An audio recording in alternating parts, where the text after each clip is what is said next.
Selamat datang kembali di pembahasan mendalam kita. Oke, hari ini kita mau lihat lebih dekat bab 9 dari buku Secrets of Productive People. Iya, bab 9. Sumber kita kali ini kutipan dari bab itu, fokusnya ke satu hal penting banget, sistem manajemen waktu.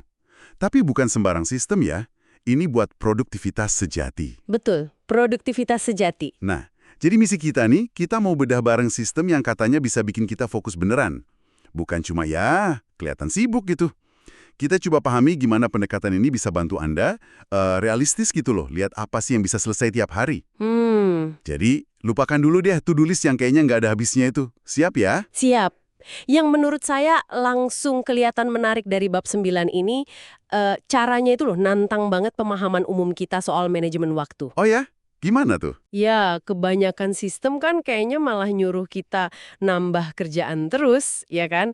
Ambil ini, ambil itu. Nah, sistem di sini malah kebalikannya.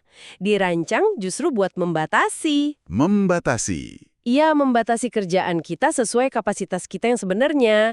Ini pendekatannya cukup beda sih. Oke, menarik. Coba kita mulai dari yang biasa kita pakai dulu deh. Sumber kita ini kan kayaknya agak kritis ya sama to-do list tradisional. Memangnya kenapa sih to-do list itu? Apa kurangnya? Nah, itu dia. Jadi kelemahan utamanya tuh, to-do list seringnya jadi kayak keranjang sampah gitu, nggak ada batasnya. Maksudnya gimana tuh keranjang sampah? Ya, semua dimasukin aja. Akibatnya seperti yang dibilang di sumber ini, fokus kita jadi buyar, tersebar tipis kemana-mana. Nggak ada satu kerjaan pun yang dapat perhatian penuh. Ah, iya. Jadi kayak multitasking tapi nggak efektif ya? Bisa dibilang gitu. Komitmen yang penting malah bisa kelewat. Akhirnya kita cuma, ya itu tadi, sibuk aja. Terjebak di kesibukan palsu. Kan ada kutipan Edison tuh di sumbernya. Oh, yang seeming to do is not doing itu, ya? Nah, persis. Kelihatan sibuk itu belum tentu artinya kita produktif. Oke. Masuk akal banget sih. Nah, kalau to-do list tradisional itu bermasalah, terus bab 9 ini nawarin apa sebagai gantinya? Sistemnya kayak gimana? Jadi, bab 9 ini ngenalin sistem yang tujuannya beda. Bukan bikin daftar akan dikerjakan, tapi justru menghasilkan, daftar tugas yang telah selesai, have done list gitu, tiap hari. Wah, have done list. Daftar yang telah selesai.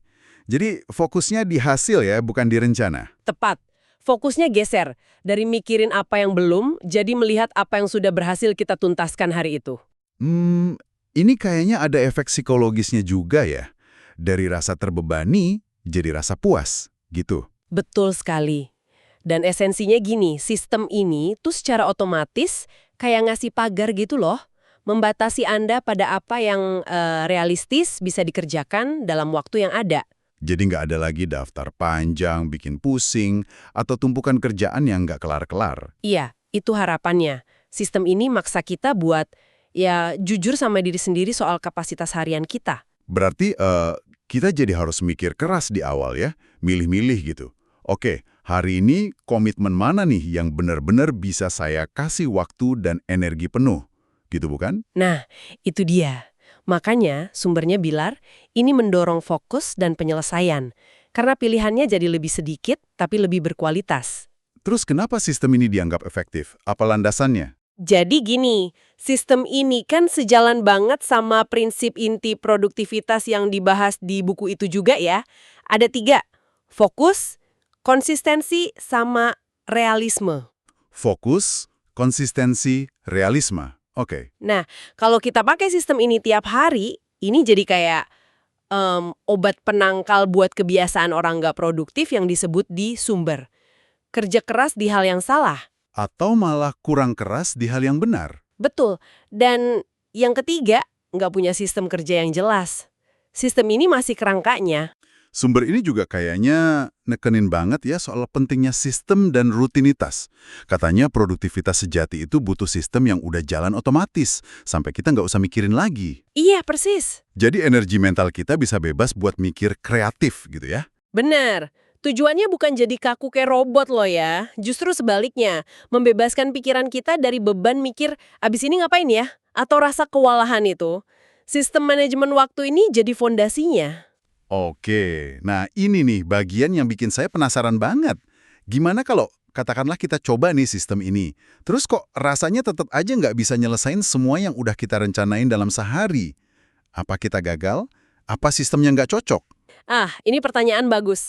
Dan ini justru bagian yang krusial banget dari sistem ini, menurut sumbernya. Gimana tuh? Kalau Anda konsisten, nggak bisa menyelesaikan apa yang sudah Anda alokasikan di sistem ini, itu bukan berarti sistemnya gagal atau Anda yang nggak becus. Terus apa dong artinya? Itu justru sinyal yang jelas banget. Anda itu udah kebanyakan ngambil komitmen. Overcommitted. Titik. Wah, jadi sistem ini kayak alarm gitu ya? Alarm kapasitas kita. Tepat sekali. Fungsinya jadi kayak cermin atau alarm kapasitas. Solusinya jadi bukan kerja lebih gila atau nyalahin metodenya. Tapi Tapi apa? justru balik lagi, lihat semua komitmen Anda, terus lakukan pemangkasan. Pruning, istilah di bukunya. Pangkas mana yang sebenarnya nggak esensial, atau yang emang nggak sanggup Anda tangani dengan baik sekarang. Oh, jadi kayak berani bilang tidak gitu ya, ke diri sendiri dan mungkin ke orang lain. Bisa jadi. Ini ada kaitannya juga sama konsep zero inbox yang katanya disinggung di bab 27 buku itu. Kalau email kerjaan numpuk terus nggak habis-habis, seringkali bukan kitanya yang nggak efisien. Tapi emang kerjaannya kebanyakan. Nah, bisa jadi bebannya emang terlalu banyak. Sistem manajemen waktu ini ngasih feedback serupa, tapi buat semua komitmen hidup kita, nggak cuma email. Oke, jadi kesimpulan besarnya nih buat Anda yang dengerin, sistem manajemen waktu produktif ala bab 9 ini, intinya bukan soal masukin lebih banyak kerjaan ke jadwal, Bukan sama sekali. tapi lebih ke memilih dengan sadar apa sih yang paling penting dan realistis buat dikerjain. Sesuai kapasitas kita, fokusnya ke hasil. Dapetin kepuasan dari daftar yang udah selesai, bukan malah cemas lihat daftar yang mau dikerjain. Dan ini membawa kita ke pemahaman yang lebih dalam soal komitmen itu sendiri ya. Maksudnya, Iya, bikin komitmen itu kan bukan cuma soal mutusin apa yang akan Anda lakukan, tapi sama pentingnya, mutusin apa yang Anda pilih buat tidak dilakukan. Sistem ini maksa kita bikin pilihan sadar itu. iya juga ya. Menentukan prioritas itu artinya juga menentukan apa yang bukan prioritas. Betul. Oke, sebagai penutup nih, coba Anda renungkan ya. Ada nggak sih satu aja komitmen entah kerjaan, entah urusan pribadi yang kayaknya bisa nih Anda lepasin atau Anda pangkas sedikit mulai hari ini supaya ada ruang lebih buat fokus mendalam. Pakai pendekatan sistematis kayak yang baru kita obrolin ini. Coba dipikirkan ya. Sampai jumpa di pembahasan berikutnya.